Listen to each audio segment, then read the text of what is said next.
सबसे पहले ये जानना बहुत ज़रूरी है आप लोगों के लिए कि टर्म इंश्योरेंस होता क्या है? जब हम किसी से भी बात करते हैं कि सर आपने लाइफ इंश्योरेंस पॉलिसी ली हुई है, तो उनके पास अगर कोई भी एक एलआईसी का प्लान जिसमें उन्होंने इन्वेस्टमेंट किया होता है, तो वो ये कह देते हैं कि हाँ, मैंने लाइफ इंश्योरेंस पॉलिसी ली हुई है। जबकि एक्चुअल में मतलब किसी को भी नहीं पता कि लाइफ इंश्योरेंस है क्या? अभी भी जनरल पब्लिक में लेमैन के अंदर चाहे जितना मर्ज़ी पढ़ा लिखा हो, हम उसे लेमैन इसलिए बोलते हैं जो फाइनेंशियल इंडस्ट्री से बिलॉन्ग करता है, वो लेमैन नहीं है क्योंकि उसे पूरी नॉलेज है, उसे सारी फाइनेंशियल इंडस्ट्री की टर्मिनोलॉजी का ज्ञान है और वो समझ सकता है कि सामने वाला किस तरह की बात कर रहा है। तो हम किसी भी लेमैन से अगर बात करेंगे, तो उनका जवाब यही होगा कि हाँ, मैंने एलआईसी की एक पॉलिसी ली हुई है, तो मेरा लाइफ इंश्योरेंस हुआ हुआ है, राइट? उन्हें ये नहीं पता कि जो उन्होंने लाइफ इंश्योरेंस अपना करवाया हुआ है, कितने समय के लिए चलेगा और क्या वो लाइफ इंश्योरेंस उनके लिए सफिशिएंट है? ये सवाल का जवाब जानना बहुत ज़रूरी है। हम सब इस सवाल का जवाब जानने की कोशिश तक नहीं करते। कभी भी हमने इस चीज़ की ज़रूरत के लिए सोचा तक नहीं कि क्या हमारा लाइफ इंश्योरेंस होना भी चाहिए? अगर होना चाहिए तो क्यों होना चाहिए? क्या वाक़ई में इतना ज़रूरी है लाइफ इंश्योरेंस होना? तो मैं उसके बारे में आज बात करूँगा। अगर किसी के पास आप सभी में से कोई भी एक एलआईसी का पॉलिसी है, मैक्स का पॉलिसी है, एचडीएफसी लाइफ का पॉलिसी है, जिसमें आपने कुछ सालाना प्रीमियम भरना है और कुछ साल प्रीमियम भरने के बाद मैच्योरिटी पे आपको पैसा मिल जाना है, तो वो मेरे हिसाब से वो लाइफ इंश्योरेंस पॉलिसी है ही नहीं, जिसकी हम आज बात करने वाले हैं। लाइफ इंश्योरेंस जीवन बीमा का मतलब ही अलग है, जिसको मैं मानता हूँ कि life insurance corporation of India ने, एलआईसी ने, भारतीय जीवन बीमा निगम ने बदल दिया क्योंकि भारतीय जीवन बीमा निगम ने शायद देखा होगा कि हिंदुस्तान के जो लोग हैं, उन लोगों को पैसे को डालने के बाद वापसी ज़रूर चाहिए। तो यहाँ पे प्योर लाइफ इंश्योरेंस की ज़रूरत है, लेकिन लोग समझते नहीं हैं। तो वही बात है, जो बिकेगा वो तो वही बेचेंगे। तो उन्होंने फिर इन्वेस्टमेंट प्लान मार्केट में बेचने शुरू कर दिए।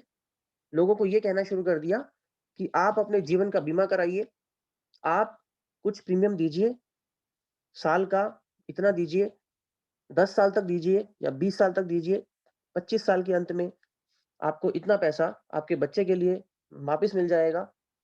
तो जहाँ मैंने पैसा डाला और मुझे पैसा वापस मिला, तो मुझे ये समझाइए कि वो लाइफ इंश्योरेंस कैसे हुआ?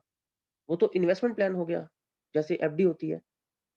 एफडी में और इन्वेस्टमेंट में इंश्योरेंस के अंदर फ़र्क इतना ही है कि एफडी में आपका टैक्स लगेगा और इंश्योरेंस में अगर आप पैसा इन्वेस्ट करेंगे, उस पे जो रिटर्न आएगा, वो भी आपका टैक्सेबल नहीं होगा और जो आप इन्वेस्टमेंट कर रहे हैं, वो 80C में आएगा और आपका टैक्स बच जाएगा, राइट? तो वो एक्चुअल में लाइफ इंश्योरेंस पॉलिसी नहीं है। हाँ, ये ज़रूर कहूँगा कि उसके अंदर कुछ हद तक आपने अपना लाइफ इंश्योरेंस करवा लिया है, लेकिन एक सीमित समय सीमा तक। एग्ज़ाम्पल देता हूँ, आपने एलआईसी की पॉलिसी ली जिसमें 15 साल तक आपने प्रीमियम भरना है और 25 साल के अंत के बाद आपको पैसा मिलेगा। 15 साल तक जब तक आप प्रीमियम भर रहे हैं, चाहे वो एलआईसी हो, चाहे वो एचडीएफसी हो, मैक्स हो या कोई भी इंश्योरेंस कंपनी, आपका लाइफ इंश्योरेंस तभी तक मान्य होता है। जब आप प्रीमियम भरना बंद कर देते हैं, फिर आपको जो वेट करना है, उस वेटिंग पीरियड में आपका लाइफ इंश्योरेंस नहीं होता। मैच्योरिटी पे आपको पैसा मिल जाता है और एक बार जब आपका पैसा आपके हाथ में आ गया 20 साल के बाद, मान लेते हैं कि आपकी उम्र 30 साल है, आपने प्लान लिया, 50 साल की उम्र के बाद आपका पैसा आपको वापस मिल गया। अब आपका लाइफ इंश्योरेंस है, नहीं है, वो खत्म हो चुका है। क्योंकि आपने एक प्लान लिया था, पैसा डाला, पैसा मिला, प्लान खत्म। That is not life insurance. तो मैं यही आपको समझाना चाहता हूँ। लाइफ इंश्योरेंस जिसकी आज मैं बात करूँगा, मैं एक्चुअली आज लाइफ इंश्योरेंस की बात करूँगा, जिसमें हम इन्वेस्टमेंट इंश्योरेंस की बात नहीं करेंगे।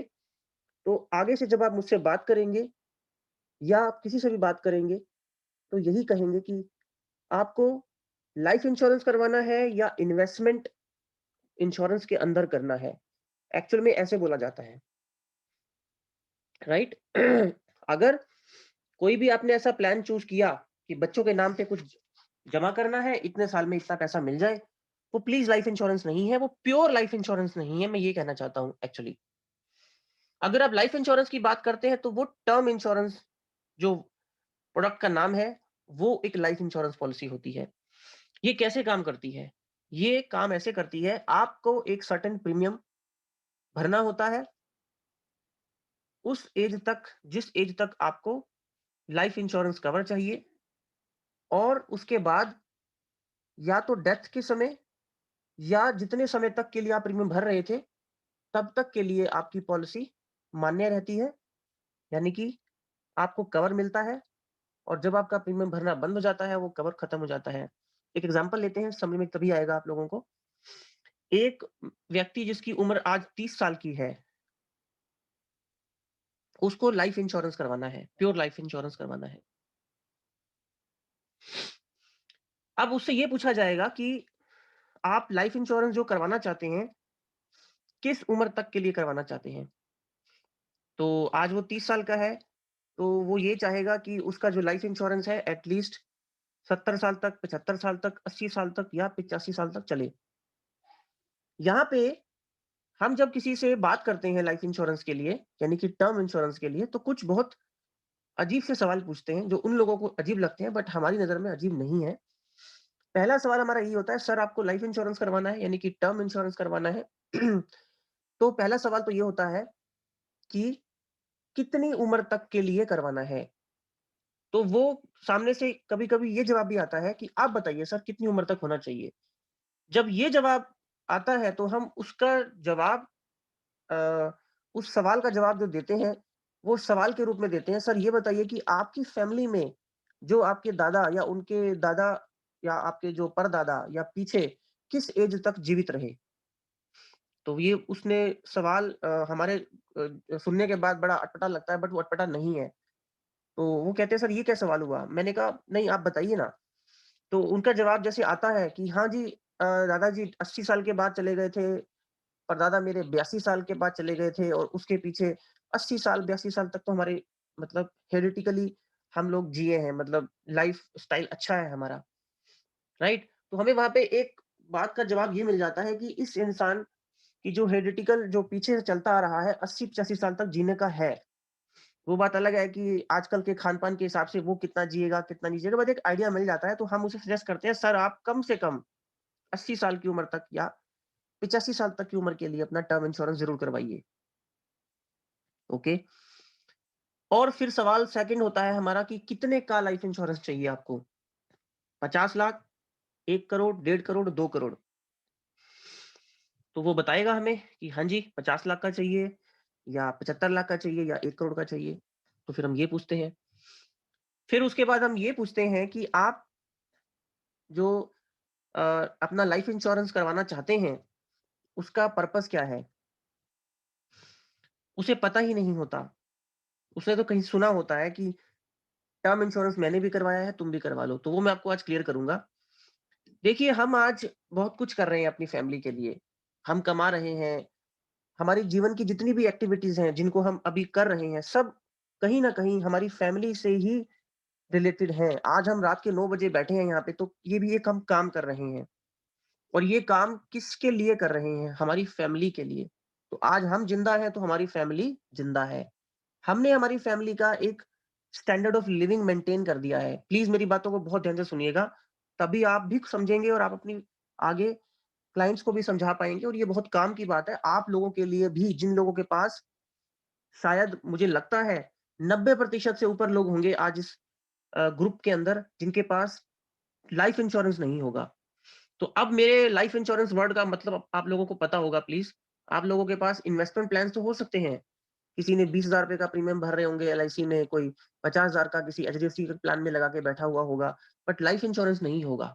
एनीवेज़, तो हम लोग अपनी फैमिली के लिए काम करते हैं। हमने अपनी फैमिली का एक स्टैंडर्ड मेंटेन कर दिया है, यानी कि हमारी फैमिली आज हम पे डिपेंड है। आज हम अपनी फैमिली को मान लीजिए ₹50,000 महीना या ₹1,00,000 महीना या जो भी एक सर्टेन अमाउंट दे रहे हैं, जिसके बेसिस पे हमारे सारे एक्सपेंसेस डिपेंड करते हैं। मान लीजिए कभी कुछ ऐसा हो गया कि वो फैमिली का कमाने वाला ही नहीं रहा, तो उस समय फैमिली का क्या होगा? आपके अकाउंट में अगर 10 लाख पड़ा हुआ है, 20 लाख पड़ा हुआ है, 25 लाख भी पड़ा हुआ है, क्या वो सफिशिएंट होगा आपकी फैमिली के लिए? ये सवाल मेरा उन लोगों से है जो कुछ शायद सोचेंगे, अरे बहुत पैसा है, 20-25 लाख रुपए पड़ा हुआ है, टेंशन नहीं है, फैमिली को मिल जाएगा, फैमिली बहुत कुछ कर लेगी। बट वो सफिशिएंट नहीं है। आपके मतलब मिस्टर ए जो अपनी फैमिली के बारे में सोच रहे हैं, उनके जाने के बाद उनकी फैमिली के लिए कितना पैसा होना चाहिए? पहले तो इसका कैलकुलेशन समझिए। अगर आज आप मानते हैं कि आपकी फैमिली आपके होते हुए 60,000 से 70,000 रुपया खर्च करती है, बच्चों की एजुकेशन से लेके, सेविंग से लेके, इन्वेस्टमेंट से लेके, हर तरह के खर्चे। दिल्ली जैसे मेट्रो एरिया में या किसी भी मेट्रो एरिया में बात करें तो लाख रुपया, और अगर हम टायर 2, टायर 3 सिटी की बात करें, तो मान सकता हूँ कि 40,000, 50,000 में काम चल जाता होगा। लेकिन वही बात है, 50,000 से कम तो मतलब ही नहीं है कहीं पर भी आप ज़िंदगी जीने की सोच भी लें, और दिल्ली में तो 60-70,000 से कम हम सोच भी नहीं सकते। तो हम एक एवरेज मान के चलते हैं 50,000। तो अगर मुझे ये चाहिए कि मेरी फैमिली का 50,000 जो मैं कमा रहा हूँ, कभी बंद ना हो, कभी बंद ना हो, मैं रहूँ या ना रहूँ। अब रहने या ना रहने का यहाँ पे मतलब कुछ और है। रहना मतलब मैं हूँ और काम कर रहा हूँ, और ना रहने का मतलब है कि मैं नहीं हूँ, मतलब मृत, मैं मर चुका हूँ। तो मेरे जाने के बाद मेरी फैमिली को 50,000 रुपया तभी मिलेगा जब मैं उसके लिए 50 लाख छोड़ के जाऊँगा, या 60 लाख छोड़ के जाऊँगा। जिस 60 लाख रुपए को वो बैंक में डिपॉज़िट करेंगे और उसका ब्याज आएगा, और वो कम से कम 45, 40, 50 के आस-पास मेरी फैमिली को मिल जाएगा। तो इसका मतलब क्या हुआ? हमारी ह्यूमन वैल्यू कितनी है आज? जितना हम कमा रहे हैं, उसको कमाने के लिए कितना पैसा बैंक में डालें कि आज के ब्याज के हिसाब से जो बैंक देता है, वैसे तो कितना है आज? 5% ब्याज है बैंक का, एफडी का। अगर मैं उसे सही मानूँ तो 1 करोड़ का मुझे चाहिए ही चाहिए बैंक में डालने के लिए। उसी पे मेरा 5 सॉरी, अगर मेरा हाँ, 1 करोड़ है तो 50,000 रुपए मेरा तभी आएगा। 5 लाख आएगा, सॉरी। और 5 लाख को मैं डिवाइड करूँगा कितने में? 30 भागों में, यानी कि हर महीने की मेरी इनकम बनेगी मेरी फैमिली की, राइट?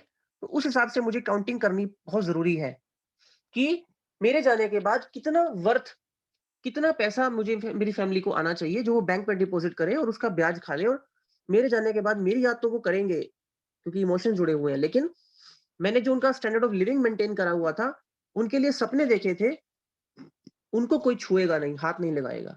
तो मेरे जाने के बाद वो सेफ हो जाएँगे। That is actually called life insurance policy.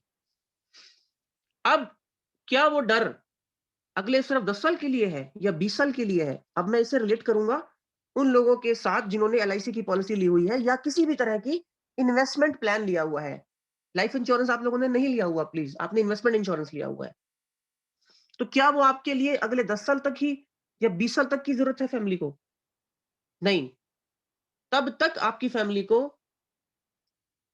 उसकी ज़रूरत है, जब तक आपके बच्चे अपने पाँव पे खड़े ना हो जाएँ, उस अवस्था में ना आ जाएँ जब वो ये बोलें कि अब आप रहें या ना रहें हमें कोई फ़र्क नहीं पड़ता, मतलब फाइनेंशियली कोई फ़र्क नहीं पड़ेगा, हम अब घर चला सकते हैं। तो मेरे ख़्याल से वो ऐज शायद 65 साल होनी चाहिए, या 60 क्रॉस करने के बाद होनी चाहिए। आजकल अगर हम देखें जिस तरह का लाइफ़स्टाइल हो चुका है, आजकल 30 साल की उम्र में तो सबकी शादी ही होती है। 35 साल की उम्र में जाके बच्चा होता है, 1 या 2 जो भी आप कहें। और उसके 20 या 25 साल के बाद बच्चा बड़ा होगा, अपने पाँव पे जाके खड़ा होगा। तो 35 और 25 कितना हो गया? 70। तो क्या मतलब हुआ? 75 साल की उम्र तक तो आपको अपनी फैमिली की सिक्योरिटी करना बहुत ज़रूरी है। क्योंकि कोई भरोसा नहीं कि वो बच्चा 25 साल में या 30 साल में या पता नहीं 35 साल में जाके सेटल होगा। तो उस हिसाब से 75-80 तक आपको एक सफिशिएंट अमाउंट की अपनी फैमिली के लिए गारंटी होनी चाहिए कि अगर 80 साल तक मैं ज़िंदा रहा, तो कोई टेंशन नहीं है। लेकिन अगर मैं नहीं रहा, तो कोई और है पीछे से, जो उनका ध्यान रखेगा मेरी जगह पे। वो कौन है? वो आपका टर्म इंश्योरेंस प्लान है, वो आपकी लाइफ इंश्योरेंस कंपनी है, जो आपको एक छोटा सा अमाउंट लेके ये गारंटी देती है कि सर आप रहेंगे तो ठीक है, आप संभालिए, अगर आप नहीं रहेंगे तो हम संभालेंगे। That is called term insurance, sorry yes, term insurance, pure life insurance. अब इसमें एक चीज बहुत ध्यान से सुनिएगा, टर्म इंश्योरेंस के अंदर जो प्रीमियम आप पे करते हैं इंश्योरेंस कंपनी को, सालाना पे कर सकते हैं, क्वार्टरली पे कर सकते हैं, मंथली भी पे कर सकते हैं। ये प्रीमियम अगर आप जिंदा रहे, आपने 80 साल तक इंश्योरेंस लिया हुआ है और आप 80 साल तक प्रीमियम भरते रहे, कुछ भी नहीं हुआ, भगवान की दया से आप 81 साल के हो गए, ये 81 साल की उम्र में जाके प्रीमियम वापस नहीं मिलेगा, ये इंश्योरेंस कंपनी के पास चला गया। ठीक है, ये बात का ध्यान रखना जरूरी है, क्योंकि ये इन्वेस्टमेंट इंश्योरेंस नहीं है, प्योर लाइफ इंश्योरेंस पॉलिसी है। इसके अंदर प्रीमियम इतना ज्यादा नहीं होता। एक 30 साल का व्यक्ति या 27 साल का व्यक्ति अपना जीवन का 50 लाख रुपए का इंश्योरेंस सिर्फ महीने के 400 से 500 रुपए में करवा सकता है। वो मैं आज आपको जर्नी करके दिखाऊंगा, बताऊंगा, आपको तब समझ में आएगा। तो मुझे पहले ये कॉन्सेप्ट क्लियर करना बहुत जरूरी था कि term insurance, pure life insurance क्या होता है, और जो लोग करते हैं इन्वेस्टमेंट इंश्योरेंस के अंदर वो क्या होता है। दोनों में जमीन आसमान का फर्क है। इन्वेस्टमेंट तो सर आप कहीं भी कर लीजिए, आप एफडी में डाल दीजिए, प्रॉपर्टी में डाल दीजिए, स्टॉक्स में डाल दीजिए, म्यूचुअल फंड में डाल दीजिए, कहीं भी डाल दीजिए, वो तो आपने इन्वेस्टमेंट कर दी, और वो इन्वेस्टमेंट का रिटर्न तो तभी तक आएगा जब तक आप जिंदा हो। अगर आप नहीं रहे तो वो इन्वेस्टमेंट भी किस काम की, वो इन्वेस्टमेंट करेगा कौन पीछे से आपके नाम नाम पर। पहले तो उस इन्वेस्टमेंट करने वाले को आप सिक्योर कीजिए कि वो है तो वो खुद कर देगा, और अगर वो नहीं है तो उसके पीछे कोई और आ जाएगा, वो उस इन्वेस्टमेंट को कर देगा। इन्वेस्टमेंट बाद में सोचिएगा, पहले खुद को सिक्योर कीजिए। राइट? तो एक्चुअली मैं आज जिस तरह की बातें कर रहा हूं, ये एक इंश्योरेंस का एडवाइजर नहीं सोचता ऐसे, ना सोचवाएगा कभी भी आपको, लेकिन आपको ऐसा बनना है। आपको किसी भी व्यक्ति के जीवन में उसके साथ आज से लेके और उसके बुढ़ापे तक की जितनी भी घटनाएं हो सकती हैं, या उसके इन्वेस्टमेंट्स हैं, उसके प्लानिंग्स हैं, उन सबको अंडरस्टैंड करते हुए उसे एक बेस्ट एडवाइस देनी है। सिर्फ हमें कमीशन कमाने के लिए ही उसे एडवाइस नहीं देनी है। अब मैंने ऐसा क्यों बोला? क्योंकि सर जो एलआईसी की पॉलिसीज होती है उसमें बहुत मोटा कमीशन होता है, इन्वेस्टमेंट प्लान होते हैं उसमें बहुत मोटा कमीशन होता है, टर्म इंश्योरेंस में इतना नहीं होता, लेकिन पहले उसे वो दीजिए। Anyways, so now I am coming to my part again, कि टर्म इंश्योरेंस अगर कोई आपसे पूछता है तो पहले तो हमें ये बताना आना चाहिए कि सर अगर आपको 50 लाख की पॉलिसी करानी है तो इतने का प्रीमियम पे करना होगा, 1 करोड़ की तो इतना। तो वो मैं आपको जर्नी करके बताऊंगा अभी। आप ध्यान से देखिएगा, कोई सवाल होंगे तो आप लिख सकते हैं, सेशन के बाद आप मुझसे पूछ सकते हैं।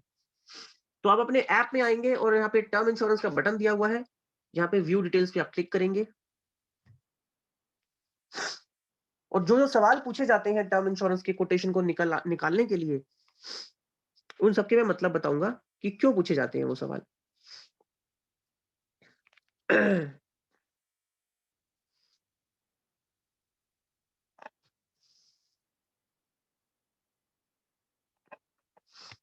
सबसे पहला, जेंडर, मेल और फीमेल।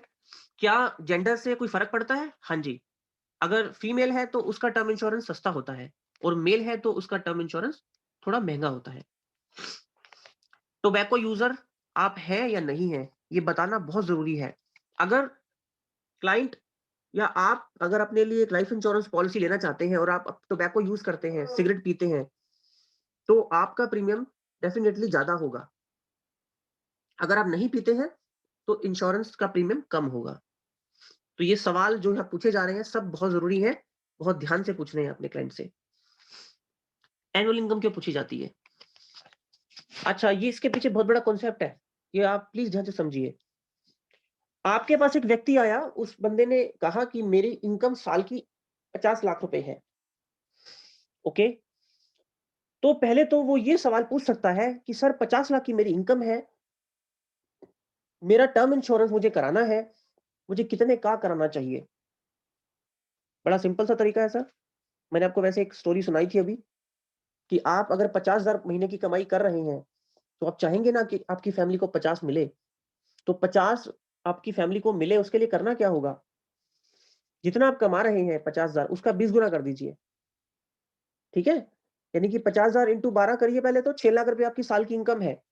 उस 6 लाख का 20 गुना, 1 करोड़ 20 लाख, यानी कि सवा करोड़ रुपए आपको बैंक में डालना पड़ेगा, तब जाके आपकी फैमिली को वो 50,000 में मिलने वाले हैं। तो अगर वो व्यक्ति जो 50 लाख रुपए कमा रहा है, तो उसको 20 टाइम्स कहिए या एट लीस्ट 15 गुना तो कहिए ही कहिए, राइट? तो 5 लाख सॉरी यस 50 लाख कमा रहा है तो 15 पंजे 75, तो उसको कम से कम 75 करोड़ का इंश्योरेंस कराना चाहिए। तो हम एक छोटा एग्जांपल ले लेते हैं। मान लीजिए कोई व्यक्ति 4 लाख या 5 लाख रुपए साल का कमाता है, तो आप उसे सजेशन यही देंगे सर 15 गुना तो कम से कम आपको कराना ही चाहिए, 15 से 20 गुना। और आईआरडीए का भी ये रूल है कि जिसकी जितनी कमाई होती है, उसकी कमाई का 15 से 20 गुना इंश्योरेंस ही कंपनी देती है। देखिए, ये जो टर्म इंश्योरेंस है ना, थोड़ा कॉम्प्लिकेटेड भी है, इसलिए आप सब कुछ बहुत ध्यान से सुनिएगा, वरना कुछ समझ में नहीं आएगा। अगर कुछ भी आपने डिसकरेक्ट कर दिया, जो मैं बता रहा हूँ। ये टॉपिक ऐसा नहीं है कि मैंने बोला, आप बीच में कहीं उठ के जा रहे हैं, कुछ काम कर रहे हैं, चले गए, वापिस आए और थोड़ा छोड़ के और फिर मैं कुछ बोल रहा हूँ, आपको समझ में आ जाएगा, बिल्कुल समझ में नहीं आएगा, सॉरी। ठीक है? तो एक व्यक्ति अगर 4 लाख या 5 लाख रुपए साल का कमा रहा है, तो उसको 15 से 20 गुना टर्म इंश्योरेंस ही दिया जा सकता है, उससे ज़्यादा नहीं दिया जा सकता। ये ऐसा नहीं है कि मेरे को 2 करोड़ का इंश्योरेंस चाहिए। आप प्रीमियम बताओ ना कितना है? आप बताओ ना 20,000 रुपए महीने का है, सॉरी साल का हाँ, महीना है, सॉरी साल का है या 50,000 साल का है, मुझे कोई फ़र्क नहीं पड़ता। प्रीमियम मैं भर दूँगा, लेकिन मुझे पॉलिसी 2 करोड़ की ही चाहिए। सर ऐसे नहीं मिलती पॉलिसी, ये भी ध्यान रखिएगा, राइट? पॉलिसी तब मिलेगी जब उस बंदे की जो वो इनकम कह रहा है कि मैं कमाता हूं वो प्रूव कर पाएगा। अब ये भी बहुत इंपॉर्टेंट है।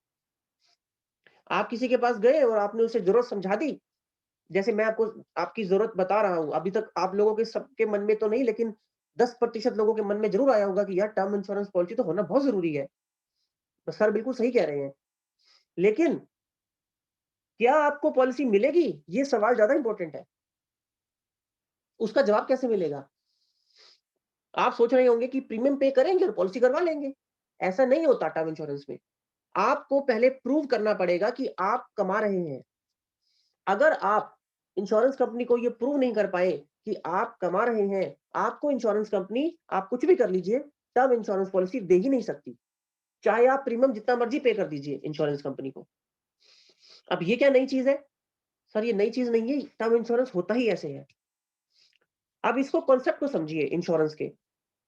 यहाँ पे जो टर्म इंश्योरेंस पॉलिसी है, वो एक्चुअल में इंश्योरेंस आपकी नहीं हो रही है। मैं दोबारा रिपीट करता हूं, एक्चुअल में टर्म इंश्योरेंस पॉलिसी आपकी नहीं हो रही, वो आपकी इनकम की हो रही है। Term insurance policy is the substitute of your income you are earning actually. Term insurance policy is not substitute of you, sorry, आपकी इनकम का है। क्यों? सर आपकी ह्यूमन वैल्यू मैं क्या कोई भी नहीं जज कर सकता। एक इंसान की वैल्यू कितनी है? आप अपनी बीवी से या बच्चों से पूछिए ना, अगर उनको कहा जाए कि एक 100 करोड़ रुपए आपके सामने रख दिए जाए और इधर आपके पिता खड़े हैं, तो आप किसे चूज़ करेंगे? डेफिनिटली आपके इमोशंस जुड़े हुए हैं, बात चाहिए पहले, पैसा तो छोड़ो। तो वैल्यू ऐसे जज तो हम कर ही नहीं सकते कि आपको कितने का लाइफ इंश्योरेंस लेना चाहिए, आपकी लाइफ की वैल्यू कितनी है? तो क्या लाइफ की वैल्यू को कोई जज कर सकता है? नहीं कर सकता।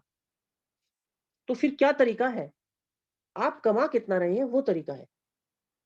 आप अगर 5 लाख महीना कमा रहे हैं और दिखा रहे हैं, दिखाने का मतलब क्या है?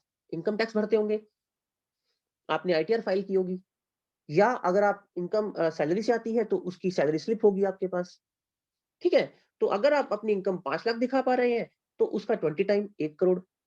अगर आप अपनी इनकम 10 लाख दिखा पा रहे हैं, तो उसका 20 टाइम 2 करोड़। अगर आप अपनी इनकम 20 लाख दिखा रहे हैं, तो उसका 20 टाइम। इस तरह से आपको टर्म इंश्योरेंस पॉलिसी का जो सम एश्योर्ड है, इंश्योरेंस कंपनी ऐसे डिसाइड करती है। तो इसका मतलब क्या हुआ? टर्म इंश्योरेंस उसी को दे सकते हो जो कमा रहा होगा। जो कमा रहा होगा मतलब जो कमाई को दिखा रहा होगा कहीं ना कहीं। अदरवाइज आप उसे टर्म इंश्योरेंस पॉलिसी नहीं दे सकते। तो आप उससे सवाल ये नहीं पूछेंगे, सर आपकी कमाई कितनी है? वो तो कैश की कमाई भी बता देगा। आप ये सवाल पूछेंगे, सर आपकी 1 नंबर की कमाई कितनी है, जो आप इनकम टैक्स में दिखाते हो? अगर आप सैलरीड हो, तो आपके साल का पैकेज कितना है? और अगर आप बिज़नेसमैन हो, तो आपने आईटीआर कितने का भरा था? ये पूछिए आप उससे। और पिछले 2 साल का कम से कम आईटीआर चाहिए होता है, ये भी ध्यान रखिएगा। अदरवाइज़ आप उसे टर्म पॉलिसी नहीं दे सकते, ठीक है? तो अब उसने कहा कि सर मेरा जो आईटीआर है 6-6 लाख रुपए का भरता हूँ हर साल, तो मेरा 2 साल 3 साल से मैं 6 लाख का भर रहा हूँ। तो हम क्या करेंगे यहाँ पे 6 लाख डाल देंगे, ठीक है? अगला सवाल उसकी डेट ऑफ बर्थ, ये तो आप जानते ही होंगे, तो बहुत ज़रूरी सवाल है, क्योंकि यही डिसाइड करेगा कि प्रीमियम कितना होगा, ठीक है? मान लेते हैं कि 1992 उसकी डेट ऑफ बर्थ है। आप रहते कहाँ पर हैं? ये बहुत ज़रूरी सवाल है, क्योंकि सिटी के हिसाब से भी कभी-कभी टर्म पॉलिसी उसे मिलेगी या नहीं मिलेगी, डिपेंड कर जाती है। ये मैं मतलब बताता हूँ मैंने क्या बोला अभी सिटी के हिसाब से। एक्चुअली अभी कोविड में क्या हुआ था, कुछ इंश्योरेंस कंपनियों ने कुछ सिटीज़ को नेगेटिव ज़ोन में डाल दिया था और टर्म इंश्योरेंस पॉलिसी देना बंद कर दिया था। हालाँकि अब ऐसा नहीं है। अब किसी भी सिटी में आप कोई भी सिटी या डालेंगे, पॉलिसी मिल जाएगी आपको। लेकिन हाँ, कुछ इंश्योरेंस कंपनियाँ होती हैं जो कुछ सिटीज़ में टर्म नहीं करती हैं, तो इसलिए सिटी को ठीक डालना बहुत ज़रूरी है। तो अब आपके सामने ये पेज खुल गया है। अब इसका मतलब समझिए, बहुत ही सिंपल है। एक 28 साल के व्यक्ति को, जो मैंने डाला यहाँ पे, नॉन स्मोकर है, 28 साल उसकी उम्र है, 6 लाख साल का कमा रहा है, 1 करोड़ रुपए की पॉलिसी मात्र 1000 रुपए पर मंथ में मिल जाएगी। देखिए कितना आसान है अपने फैमिली को सिक्योर करना। सिर्फ 1000 रुपए महीना देके, यानी कि 1000 बटे में आप 30 कर दीजिए अगर, तो कितना बनता है? 30 रुपया 1 दिन का या 40 रुपया 1 दिन का, इससे ऊपर नहीं होगा। 32 से 33 रुपए रोज के मुझे अपनी गुल्लक में डालने हैं और एक व्यक्ति को मैंने देने हैं, और उस व्यक्ति ने कहा तू मुझे रोज के 30 रुपए दे दे, और अगर तू मर गया तो मैं तेरी फैमिली को 1 करोड़ रुपया दे दूंगा, और ये गारंटी मैं तेरे को तेरी जीवन के 75 साल की उम्र तक दे रहा हूं। सर कोई भी कराना चाहेगा इसको तो, हाँ या नहीं? डेफिनेटली मेरे लिए तो हाँ ही है। अब आप कितना समझे मुझे नहीं पता। 30 रुपया रोज का देके एक इंसान अपना इंश्योरेंस 1 करोड़ रुपए का करा सकता है। जैसे ही वो उसे कुछ हुआ, तो उसकी फैमिली को 1 करोड़ रुपए मिल जाएगा। इसको टर्म इंश्योरेंस पॉलिसी बोलते हैं। अगर वो जिंदा रहा 75 साल तक भी, और 75 साल की उम्र तक वो 30 रुपए भरता रहा, वो 76 साल का हो गया, पॉलिसी बंद हो गई, क्योंकि उसने तो 75 साल तक ली थी पॉलिसी। तो उसने जो पैसे भरे सारे जीवन में, 30 रुपए रोज के, 1000 रुपए महीने के, 12,000 रुपए साल के, और 12,000 इंटू जितने भी साल भरे थे, कुछ 2 लाख 3 लाख 4 लाख जो भी भरे होंगे, वो वापिस उसको नहीं मिलेंगे। इसको बोलते हैं प्योर इंश्योरेंस। जो पढ़े लिखे समझदार कमाने वाले व्यक्ति होते हैं, सबसे पहले टर्म इंश्योरेंस करवाते हैं। बाद में सोचते हैं वो इन्वेस्टमेंट इंश्योरेंस, एलआईसी पॉलिसी, बच्चों के नाम, उसके नाम, इसके नाम। अरे पहले इसको करवाओ, उसके बाद बात करो इन्वेस्टमेंट्स की, राइट? तो अब इस पेज को समझिए। सबसे ऊपर लेफ्ट हैंड साइड में कवर लिखा हुआ है, तो इसका मतलब है 1 करोड़, यानी कि डेथ पे 1 करोड़ मिलेगा। सेकंड पे लिखा हुआ है कवर अप टू एज, 75 साल तक। इसने बाय डिफॉल्ट ये दिया है सजेशन कि 75 साल की उम्र तक एटलीस्ट करना चाहिए, लेकिन आजकल लोग 90% लोग 80 से कम टर्म इंश्योरेंस पॉलिसी करवाते ही नहीं है, और आपको भी 80 साल तक तो अपने क्लाइंट को बोलना ही है। और अगर आप उसकी फैमिली की हिस्ट्री देख रहे हो, 65-70 में ही सब मतलब डेथ्स होती हैं, तो 75 साल भी ठीक है, कोई दिक्कत नहीं है। बट 80 साल में और 75 साल में ज़्यादा फ़र्क नहीं आएगा। मैं आपको दिखा देता हूँ। अगर मैंने इस व्यक्ति का 75 साल की उम्र तक के लिए इंश्योरेंस करना है, तो मैक्स लाइफ 1000 महीना में 1 करोड़ का इंश्योरेंस देता है। अब मुझे इसको 80 करना है, तो मैं यहाँ क्लिक करके यहाँ चेंज कर सकता हूँ। अब कितना देना है मुझे? 1060 रुपया। कितना फ़र्क आया? लीजिए, 75 साल के लिए था 1017 रुपया, और 80 साल की उम्र तक के लिए है 1060 रुपया। तो बहुत ज़्यादा फ़र्क नहीं है। एचडीएफसी 1295 रुपए में देता है। आईसीआईसीआई ₹1468 महीने में देता है। रिलायंस, इसको मत कीजिएगा, बिल्कुल बकवास प्लान है, इसको इग्नोर कीजिएगा। एगॉन लाइफ बहुत सस्ता है, ₹850 महीना में। PNB MetLife 1100, Canara 1300, again Aegon 900, SBI भी आप छोड़ दीजिएगा, मत कीजिएगा। तो ₹1000 के आसपास में आप किसी भी व्यक्ति का जो 28 साल की उम्र का है, आप टर्म पॉलिसी करा सकते हैं। जितनी जल्दी जितनी जल्दी आप टर्म पॉलिसी कराएंगे, उतनी ही सस्ती पड़ेगी आपको। एग्जांपल देता हूं आपको। मान लीजिए आपने हेल्थ पॉलिसी कराया, आज आपकी उम्र 28 साल है, आपका प्रीमियम ₹10,000 आया। 10 लाख रुपए की इंश्योरेंस पॉलिसी कराई आपने। आपकी उम्र 5 साल के बाद जितनी भी होगी, आपका जो हेल्थ पॉलिसी का प्रीमियम है वो बढ़ेगा ही बढ़ेगा। हर इंश्योरेंस कंपनी ऐसे ही करती है। आईआरडी का रूल है, उसके अकॉर्डिंग हर इंश्योरेंस कंपनी जैसे जैसे आपकी उम्र बढ़ती जाती है, आपका प्रीमियम बढ़ता जाता है। सब ये सबको पता ही होगा आप लोगों को। ऐसा नहीं है कि आप आज 30 साल के हो, आपने 10 लाख की पॉलिसी ले ली, 10,000 का प्रीमियम जा रहा है, तो सारी जिंदगी आपका 10,000 का प्रीमियम ही रहेगा। ऐसा पॉसिबल बिल्कुल नहीं होता है। जैसे जैसे आपकी उम्र बढ़ती जाएगी, कंपनी हर 5-5 साल के बाद आपका हेल्थ इंश्योरेंस का प्रीमियम बढ़ाती जाती है। लेकिन टर्म पॉलिसी में ऐसा नहीं होता। सबसे अच्छी चीज इसमें यही होती है। आज अगर मैंने इंश्योरेंस कंपनी के साथ ये कॉन्ट्रैक्ट कर लिया कि सर मेरी 28 साल की उम्र है, 29 साल की उम्र है, मुझे 1 करोड़ रुपए की गारंटी दीजिए और लीजिए मैं आपको हर महीने 1,000 रुपए देता हूं।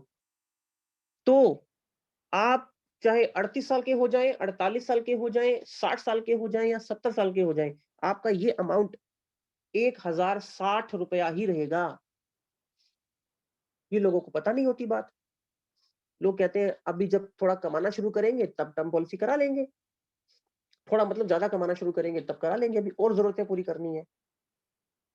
अब उनकी उम्र मान लो 30 साल है, वो कराएंगे 40 साल की उम्र में, तो पहली बात तो उम्र के हिसाब से उसका प्रीमियम भी बढ़ जाएगा। एग्जाम्पल दें आपको, मान लीजिए 28 साल की उम्र है, मेरा प्रीमियम कितना आ रहा है? 1,060 रुपया। अब यही व्यक्ति 28 साल का ना होके मान लेते हैं कि उसकी उम्र ज्यादा है,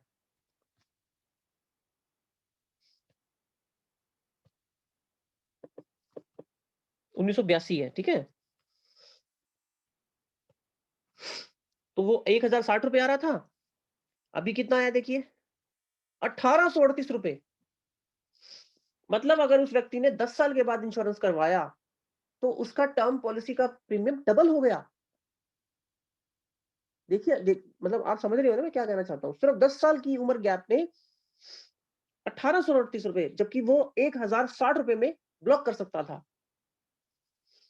और ऐसा नहीं है कि 1,060 में वो कराता, अगर आज से 10 साल पहले कराता वो उससे भी कम में कराता। इसका मैं क्यों बता रहा हूँ सर, टर्म इंश्योरेंस पॉलिसीज के प्रीमियम वैसे भी तो बढ़ेंगे ना इन्फ्लेशन के हिसाब से। अभी क्या हुआ, कोविड के पहले सारी इंश्योरेंस कंपनीज के प्रीमियम बहुत कम थे। अगर मैं मैक्स की बात करूं, आज से 15 से 20 दिन पहले जो आज ये 1,838 रुपए आ रहा है पर मंथ, ध्यान से सुनिएगा, यही 11 या 1,200 रुपए था या 1,400 था, इससे कम तो था ही नहीं। यानी कि 400 रुपया जो है फर्क आ गया है ऑलरेडी। ये क्यों आया है? क्योंकि मैक्स को लगा कि हमारा रिस्क बढ़ रहा है, लोगों की डेथ रेट बढ़ रही है, तो अब हम महंगे में पॉलिसी करेंगे। अब हम 1,000 रुपए में किसी को 1 करोड़ रुपए की गारंटी नहीं देने वाले, अब हम 1,400 रुपए में गारंटी देंगे। और आज से साल बाद, 2 साल बाद अगर इंडिया का हालात और खराब हुआ, लोगों का स्टैंडर्ड ऑफ लिविंग गिरना शुरू हो गया, पॉल्यूशन बढ़ गया, जैसा कि होता जा रहा है, तो इंश्योरेंस कंपनियों के रिस्क बढ़ना शुरू हो जाएंगे। अगर एक आधी महामारी और आ गई तो इंश्योरेंस कंपनियां जितना प्रीमियम आज आपसे ले रही हैं, आपको 1 करोड़ के लिए इंश्योर कर रही हैं, वहीं आपको 3-3 गुना प्रीमियम लेंगी। और शायद एक ऐसा वक्त भी आना कोई बड़ी बात नहीं है कि आप इंश्योरेंस कंपनी को बोलो प्लीज जितना चाहिए ले लो, जितना चाहिए ले लो। मतलब आप कह रहे हो 2,000 महीना, हम आपको 10,000 महीना भरने को तैयार है, लेकिन हमें इंश्योरेंस दो 1 करोड़ की, क्योंकि कब मर जाए कुछ पता नहीं चलेगा, फैमिली को सेव तो कर जाए। तो एक्चुअली ऐसा हुआ भी था कोविड के टाइम पे। हम तो बिजनेस करते रहते हैं, तो हम उस हिसाब से आपसे बात कर रहे हैं। कोविड से पहले टर्म पॉलिसी का इतना ज्यादा क्रेज नहीं था जितना कोविड के बाद आना शुरू हुआ। लोगों ने धड़ल्ले से टर्म पॉलिसीज़ कराई हैं। जिन-जिन लोगों ने सोचा हुआ था कराएँगे, वो सब सोचना नहीं, हम लोग कराओ, कराओ। क्योंकि कुछ नहीं पता कब क्या हो जाए। और दूसरी चीज़ उनको ये भी पता लगा कि प्रीमियम एकदम से 20% से 40% तक प्रीमियम बढ़े। तो कुछ लोगों ने इसलिए भी करा लिया, राइट? तो प्रीमियम वैसे भी बढ़ जाते हैं, तो एक तो उसका भी फ़ायदा होगा, आज जो बंदा टर्म पॉलिसी करवा लेगा और दूसरा उसकी एज फैक्टर के हिसाब से उसका प्रीमियम जो है, वो फिक्स रहेगा, बढ़ेगा नहीं। तो ये बात ध्यान रखिएगा जब आप किसी क्लाइंट से बात कर रहे हैं, ठीक है? दूसरा मैंने आपको बता ही दिया है कि 75 साल, 80 साल या 85 साल कोई ज़्यादा फ़र्क नहीं पड़ता। कुछ ही रुपयों का फ़र्क पड़ता है। तो बेटर है जहाँ पे आप अपने क्लाइंट को 75 साल की पॉलिसी दे रहे हैं, वहाँ 80 साल की दे दीजिए। ठीक है? ओके। तो अब मैं आपको थोड़ा-थोड़ा ये बता देता हूँ, ये कंपनियाँ हैं, तो इनमें से बेस्ट कंपनी कौन-सी है? देखिए, सबसे ज़्यादा बिकने वाले ब्रांड जो है मार्केट में 4 या 5 ही हैं। मैक्स लाइफ बहुत अच्छा ब्रांड है, एचडीएफसी बहुत अच्छा है, आईसीआईसीआई 3, एगॉन ठीक है, उतना है लेकिन लोग बिलीव नहीं करते। मैं वो ब्रांड्स की बात कर रहा हूँ जो हाथों-हाथ बिक जाता है और सर्विस अच्छी देता है। ठीक? एचडीएफसी, मैक्स और आईसीआईसीआई और उसके बाद आता है बजाज और टाटा एआईए, इनका तो नाम बिकता है मार्केट में। आँख बंद करके पॉलिसी दीजिए क्लाइंट को, कोई दिक्कत नहीं आएगी उसको। ठीक है? ये हो गया। अब इसके बाद ये जो मंथली प्रीमियम है, ये आप क्लाइंट से एनुअली भी उठा सकते हो और आपने कोशिश यही करनी है कि क्लाइंट को एनुअल के बारे में ही बताना है। अब मैं अगर एनुअल देखूँ तो 20,800 है और मंथली देखूँ तो ₹1800 है, राइट? तो अगर आप एक साथ एनुअल प्रीमियम उठाएँगे, तो आप समझ गए होंगे मैं क्यों बोल रहा हूँ। आपको फिर जो पॉइंट्स हैं, वो फिर उस प्रीमियम के हिसाब से मिलेंगे। अगर आप मंथली उठाएँगे तो पॉइंट्स आपको बहुत कम मिलेंगे। लेकिन छोड़ना नहीं है केस को, मंथली आने दो अगर आ रहा है तो, क्योंकि फिर मंथली करके पॉइंट्स मिलेंगे। 1 साल तक आपको वेट करना पड़ेगा और एक साथ उठा लिया, तो एक साथ मिल जाएँगे पॉइंट्स आपको, राइट? तो ये मंथली और प्रीमियम आप चाहे करो या एनुअल करो। अच्छा, यहाँ पे ये बात भी बता दूँ कि एनुअली और मंथली का मतलब ऐसा नहीं है कि क्लाइंट का क्रेडिट कार्ड से पैसा पूरा जाएगा और बाद में ईएमआई में कन्वर्ट हो जाएगा। नहीं, नहीं, नहीं, नहीं, ऐसा नहीं है। ये एक्चुअल में क्लाइंट के अकाउंट से ₹1800 ही जाएँगे सिर्फ, राइट? लेकिन इसमें एक छोटा-सा नुकसान भी हो सकता है। क्लाइंट का 1 महीने भी पैसा अगर नहीं कटा गलती से, एग्ज़ाम्पल देता हूँ, मान लेते हैं कि 2 तारीख को पैसा कटना चाहिए, 2 तारीख को पैसा कटा, तो उस बंदे की इंश्योरेंस प्रीमियम पे करने के बाद अगले प्रीमियम पे करने की तारीख तक चलेगी। क्योंकि आपका जो कंपनी के साथ कॉन्ट्रैक्ट हुआ है, वो ये हुआ है ना कि आप कंपनी को टाइमली प्रीमियम पे करोगे। तो कंपनी तो 30 दिन का रिस्क ले रही है आपके 1 करोड़ रुपए का। अब आप प्रीमियम पे करना भूल गए। आपको याद नहीं रहा, आपकी वाइफ को याद नहीं रहा, किसी को याद नहीं रहा। भगवान ना करे कुछ हो गया आपको। आपने प्रीमियम पे नहीं किया था और प्रीमियम पे करते हुए 5 दिन भूल गए थे आप और छठे दिन जो है मिस्टर ए की डेथ हो गई। सर क्लेम नहीं मिलेगा, सॉरी, क्योंकि प्रीमियम कंपनी के पास नहीं गया था।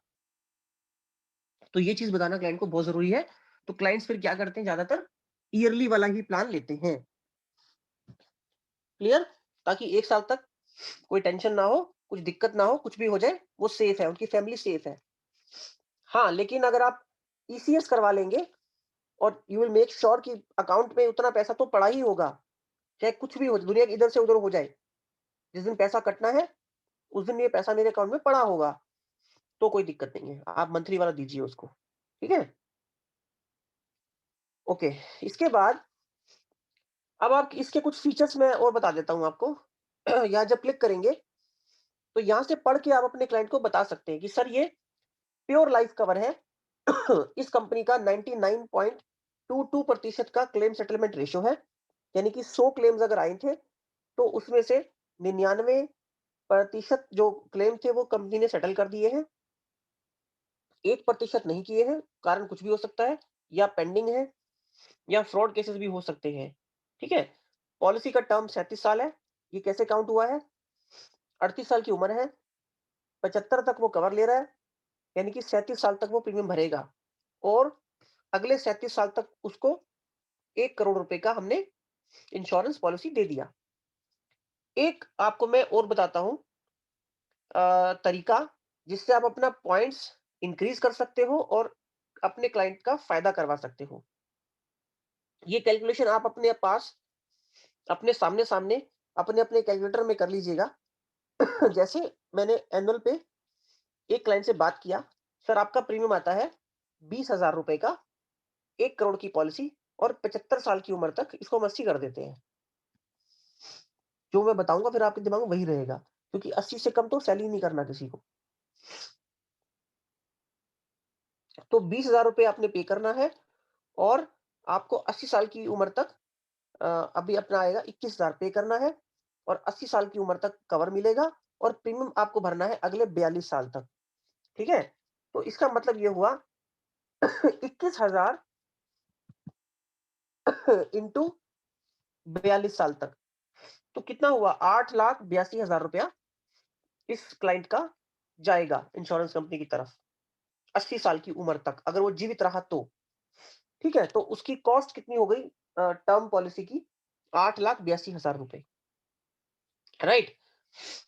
अब एक बात और सोचिए और जवाब दीजिएगा, अभी तो आप सभी म्यूट हैं, लेकिन सोचिएगा, अपने आप से पूछिएगा, ये कितना प्रैक्टिकली पॉसिबल है कि अगर ये पॉलिसी आपने करवा ली या किसी ने भी 65 साल की उम्र के बाद, 65 भी मैंने बहुत बोल दिया, 60 साल की उम्र के बाद इंसान अपना प्रीमियम भरता है या भरेगा और अब 70 साल के हो गए, आपका 21,000 का प्रीमियम कौन भरने वाला है? मतलब आप समझना मैं क्या कहना चाहता हूँ। वैसे तो बच्चे भी भरेंगे प्रीमियम आपका, ये सोच के कि सारी ज़िंदगी इन्होंने करवाया और इस उम्र में तो वैसे ही, सॉरी मैं ऐसे वर्ड यूज़ कर रहा हूँ, बट सच्चाई है कि लुढ़कने वाले हैं, इनका प्रीमियम तो भर ही दो। इन्होंने तो 85 साल की उम्र तक या 80 साल तक लिया हुआ है। 79 में भी चले गए तो 1 करोड़ मिल जाएगा हमको। लेकिन प्रैक्टिकली मैं जो आपसे सवाल पूछ रहा हूँ वो सोचिएगा, 60 या 65 साल की उम्र के बाद प्रीमियम बोझ लगना शुरू हो जाता है, ₹21,000 साल का, ठीक है? उस कंडीशन से बचने के लिए, जहाँ आप ये मेक श्योर करना चाहते हैं कि मेरा प्रीमियम, मैं उस उम्र तक, जिस उम्र तक मैं कमाई कर सकता हूँ या कमा रहा हूँ, मुझे कुछ टेंशन नहीं है, मैं तभी तक प्रीमियम भर देता हूँ अपना। और जो मेरा पॉलिसी है वो मेरा 80 साल की उम्र तक चलता जाए। तो ऐसा कोई प्लान बताइए। ये सवाल आपको कोई पूछेगा नहीं, आपने अपने क्लाइंट को समझाना है कि सर आपको एक फैसिलिटी दे सकता हूँ मैं, आप 80 साल तक का कवर करा लीजिए, लेकिन प्रीमियम जो है ना, आप 42 साल तक, मतलब रेगुलर मत भरिए। आप प्रीमियम जो है अगले 10 साल तक या अगले 15 साल तक भर लीजिए। प्रीमियम आपका एक्स्ट्रा होगा, लेकिन ये टेंशन मुक्त हो जाओगे कि 60 साल के बाद भी पॉलिसी चलती रहेगी, 80 साल तक टेंशन नहीं होगी। इसको कैसे कैलकुलेट करेंगे? 1 करोड़ का इंश्योरेंस है, 21,000 का प्रीमियम है, कवर 80 साल तक है। लास्ट में देखिए राइट हैंड साइड में पे अप टू एज, मैं डिसाइड ये करता हूँ, मेरी उम्र 38 साल की है और मैं ना 48 साल की उम्र तक ही पे करना चाहता हूँ, मान लीजिए। यानी कि मेरा जो प्रीमियम है, मैं अगले 10 साल में सारा का सारा पूरा करना चाहता हूँ और मेरी इंश्योरेंस पॉलिसी 80 साल तक चलनी चाहिए। ये मैं कर सकता हूँ। यहाँ मैं क्लिक करूँगा 48 साल। देखिए प्रीमियम कितना आया, ₹57,000 का प्रीमियम आया है साल का और भरना मुझे कब तक है? अगले 10 साल तक। लेफ्ट हैंड साइड में नीचे देखिए सभी लोग पेइंग टर्म लिखा हुआ है 10 साल। यानी कि 57,000 इंटू 10 कितना भरा मैंने? ₹5,70,000 और जबकि मैं कितना भर रहा था? अगर मैं रेगुलर भरता तो ₹8,82,000। तो एक तरह से आपने क्लाइंट का पैसा बचा दिया। कितना? ऑलमोस्ट 40% आपने उसका सेविंग करा दिया। तो ये आप बताएँगे क्लाइंट को तो क्लाइंट खुश होगा और आप उसका भला करेंगे। क्योंकि 10 साल तक वो कमाएगा, गारंटी लेके, उसको भरने में दिक्कत नहीं होगा और उसका 80 साल तक इंश्योरेंस चलता रहेगा। लेकिन अगर लंबा समय उससे पे करवाएँगे, तो उसका कहीं न कहीं पे, देखिए हमें तो पता है, हम तो इस इंडस्ट्री में पिछले 15 साल से हैं। 70% लोग अपनी टर्म पॉलिसी ड्रॉप कर देते हैं, 60 साल की उम्र के बाद। इसीलिए हम आज की डेट में लोगों को सजेस्ट यही करते हैं, सर 10 साल में भरिए ना, खत्म करिए। क्लियर? तो ये आप एक ऑप्शन दिमाग में रखिएगा, इसमें क्लाइंट का भी फ़ायदा है आपका भी फ़ायदा है, क्लाइंट की सेविंग भी हो जाती है, ठीक है? तो ये आपका हो गया मेरे टर्म इंश्योरेंस, आई थिंक इतना इनफ है। कुछ बातें मैंने आपको बताई हैं जो बहुत ज़रूरी हैं कि टर्म पॉलिसी उसी की हो सकती है जो इनकम अर्न करता हो। जो इनकम अर्न नहीं करता उसकी टर्म पॉलिसी नहीं होगी। अब मैं कुछ आपको बेसिक रूल बता देता हूँ कि टर्म पॉलिसी किसी की होगी, किसी की नहीं होगी, में और बहुत सारे फैक्टर होते हैं। आप लिख लीजिए प्लीज़, बहुत ज़रूरी है। एक इंसान जो एक व्यक्ति जो बिज़नेसमैन है और जो अपनी पिछली 2 या 3 साल की आईटीआर भरता है और उसकी आईटीआर 3 लाख रुपए है, आप लिख लीजिए उसका टर्म पॉलिसी हम नहीं कर सकते। ठीक है? तो मिनिमम क्राइटेरिया क्या है बिज़नेसमैन की कंडीशन में? मतलब आपके सामने एक केस आता है और अच्छा केस कौन-सा माना जाएगा? 5 लाख मिनिमम बिज़नेस इनकम होना बहुत ज़रूरी है। 3 साल की आईटीआर होना बहुत ज़रूरी है। वो बंदे का ग्रेजुएट होना बहुत ज़रूरी है। उम्र उसकी कोई फ़र्क नहीं पड़ता, लेकिन अगर 45 साल तक है, तो और अच्छी बात है, आराम से हो जाएगा। 5 लाख की इनकम, ग्रेजुएट, 45 तक की एज, आराम से इंश्योरेंस होगा। अगर 5 लाख से कम इनकम है, बिज़नेसमैन आदमी है, बहुत मुश्किल है, नहीं होगा, हमसे डिस्कस कीजिएगा। हम बताएँगे पहले कैसे होगा, किस तरह से होगा, तभी केस को यहाँ से क्लोज़ कीजिएगा, वरना मत कीजिएगा, दिक्कत में आ जाओगे आप लोग। 5 लाख है इनकम, ग्रेजुएट है और उम्र 45-50 कोई फ़र्क नहीं पड़ता, बहुत ज़्यादा उम्र में वैसे भी इतना महँगा आने वाला है। 55 साल के 60 साल के बाद तो कोई टर्म कराएगा भी नहीं आपसे। तो टर्म कराने के लिए कैटेगरी के लोग कौन से हैं? जिनकी उम्र 30 साल से लेके 45 के बीच में है, वही लोग आपसे टर्म कराएँगे, उन्हीं को सस्ता पड़ेगा, उन्हीं का फ़ायदा होने वाला है। तो मैंने आपको जो रूल बताया है याद रखिएगा, 5 लाख की इनकम होना बहुत ज़रूरी है, उसका ग्रेजुएट होना बहुत ज़रूरी है। अगर वो 12th पास भी है, तो ये समझ लेना कि इन कंपनियों में से कोई शायद एक आधी कंपनी होगी जो उसे पॉलिसी देगी। मैं बता देता हूँ, पीएनबी मेटलाइफ देगी उसको। अब हमें ये सब याद रहता है, ठीक है? तो आप हमसे डिस्कस कर सकते हैं, कोई दिक्कत नहीं है। आपको एक नंबर दिया जाएगा, वहाँ पे चिट चैट मतलब व्हाट्सएप चैट कर सकते हो और हमसे सवाल कर सकते हो कि सर मेरा ये क्लाइंट है, इसको मैं टर्म पॉलिसी देना चाहता हूँ। आप बताइए कि किस क्राइटेरिया में आता है, कितने की पॉलिसी दे सकते हैं, कौन-सी कंपनी अच्छी रहेगी इसके लिए? ये सवाल आपको अगर जानने हैं, पूछने हैं, तो हम आपको नंबर दे देंगे, वहाँ पे चैटिंग कर सकते हैं हमसे। दूसरी चीज़, अगर क्लाइंट सैलरीड है, वो सबसे अच्छा केस है आपके लिए। उस कंडीशन में उसकी अगर इनकम 3 लाख भी है, उससे कम नहीं होगा। 3 लाख यानी कि 25,000 महीना कमा रहा है, उसका भी इंश्योरेंस टर्म पॉलिसी हो जाएगा, ईज़िली हो जाएगा। ठीक है? तो वो भी आपका ग्रेजुएट होना चाहिए। तो ग्रेजुएट, सैलरीड में 3 लाख से ऊपर, बिज़नेसमैन में 5 लाख से ऊपर का क्लाइंट आपके पास आता है, तो परफेक्ट केस है, आराम से टर्म इंश्योरेंस उसका हो जाएगा। हमें चाहिए क्या होता है, एक फ़ोटोग्राफ, आधार कार्ड ज़रूरी है, पैन कार्ड बहुत ज़रूरी है, 3 साल की आईटीआर बहुत ज़रूरी है। अगर सैलरीड है, तो आईटीआर नहीं चाहिए, 3 महीने की सैलरी स्लिप चाहिए सिर्फ़, ठीक है? और उस सैलरी का बैंक में क्रेडिट होना बहुत ज़रूरी है, उसकी स्टेटमेंट भी चाहिए।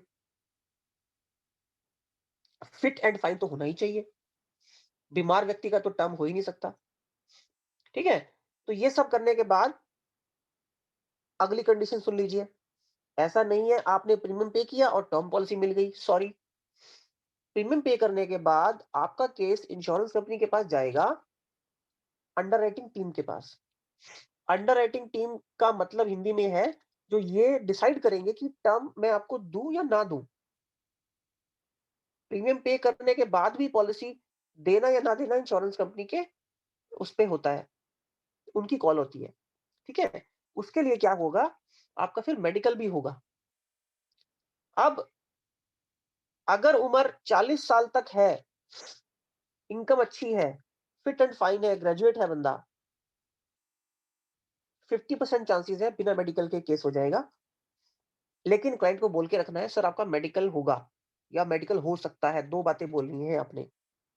मेडिकल भी फिजिकल भी होता है और टेली मेडिकल भी होता है।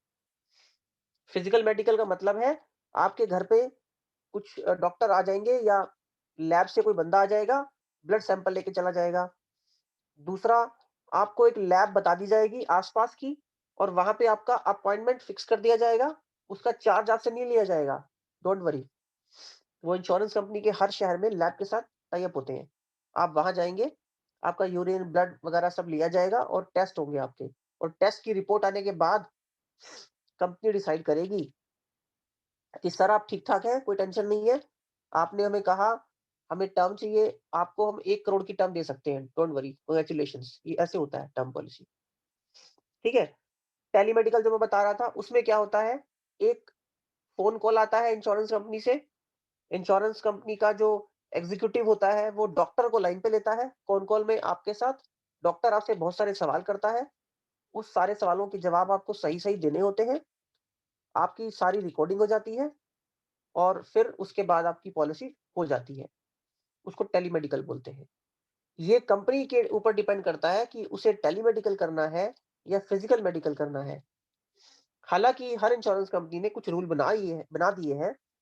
जैसे मान लो कंपनी ने रूल बनाया हुआ है, अगर आपकी इनकम 6-7 लाख रुपए है और आपकी उम्र कुछ 30-32 साल ही है, ज़्यादा उम्र नहीं हुई है और आप ग्रेजुएट हो और आपको जो है 1 करोड़ की पॉलिसी चाहिए, तो सर आपकी टेलीमेडिकल से हो जाएगी, आपका मेडिकल नहीं होगा। लेकिन इसका मतलब ये नहीं है कि आपने इस बेसिस पे अप्लाई कर दिया कि मेरा टेलीमेडिकल से ही होना है, तो इंश्योरेंस कंपनी मेडिकल के लिए बोल नहीं सकती। ये इंश्योरेंस कंपनी पे ही डिपेंड करता है और उसकी माननी पड़ेगी, क्योंकि डाउट उसको कहीं से भी कैसे भी आ जाते हैं। अगर डाउट आ गया है उसको, तो फिर आपका मेडिकल आएगा और आपको क्लाइंट को प्रिपेयर करना पड़ेगा कि सर आप मेडिकल करा के आइए। एनीवेज़ जब आप कुछ केसेस करेंगे, तो इन सवालों के सारे जवाब आपको मिलना शुरू हो जाएँगे। आई होप सो मैंने इतना तो आपको बता ही दिया होगा कि टर्म पॉलिसी होता क्या है, कोटेशन चेक कैसे करते हैं, ये डिसाइड कैसे करते हैं, किसको टर्म मिलेगा, किसको नहीं मिलेगा और कौन राइट लोग हैं, जिनको हमें टर्म इंश्योरेंस के लिए पिच करना चाहिए और शायद मैं आपको आपके लिए भी प्रिपेयर मुझे लगता है कर पाया होऊँगा कि आप सभी के पास अपनी-अपनी एक life insurance policy, pure life insurance policy जो आपकी फैमिली की हेल्प करेगी आपके एब्सेंस में। भगवान ना करे किसी को कुछ हो, सब लोग सही रहें आप, लेकिन एक टर्म इंश्योरेंस पॉलिसी होना बहुत ज़रूरी है। Thank you so much.